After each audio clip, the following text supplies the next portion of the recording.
Mambo haya ni moja ya mambo yanayosababisha stamina ya tendo la ndoa kwa mwanaume kupotea kabisa. Yaani stamina yako ya tendo la ndoa inapotea zaidi endapo kama utakuwa ni miongoni mwa wanaume wenye aina A.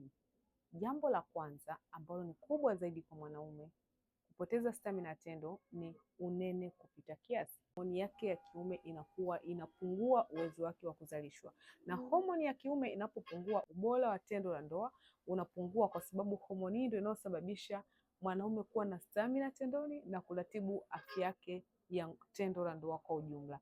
Lakini pia mwanaume anapokuwa na unene mkubwa, ina maana hata mzunguko wa damu pia kwenye uume wake au sehemu zingine za mwili pia unakuwa na changamoto.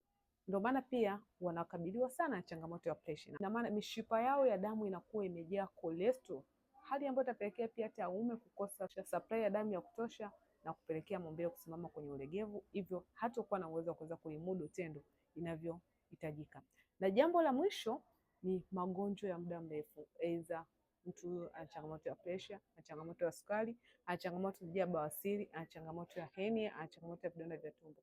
Haya ni magonjwa ambayo pia yataenda kuathiri mzunguko wa damu kwenye maumbile ya kiume, yataenda kuathiri afya yake ya tendo na hatimaye mwanaume kupoteza stamina tendoni. Sasa kabla haujaanza kutibu nguvu za kiume, hakikisha kwanza unatibu haya magonjwa ya muda mrefu ili kuweza kuondokana na changamoto ya kukosa stamina tendoni. Kama unene ndio changamoto kwako, pia hakikisha unapunguza uzito wako ili kuhakikisha pia stamina tendoni inapatikana. Kama una changamoto zozote ambazo zinakupa tishio kwenye tendo lako la ndoa, unatakiwa kupata matibabu haraka iwezekanavyo. Afya yako ni mchezaji wako. Share video hii, lakini pia hakikisha umenifollow kama hujanifollow uweze kupata update zingine zaidi.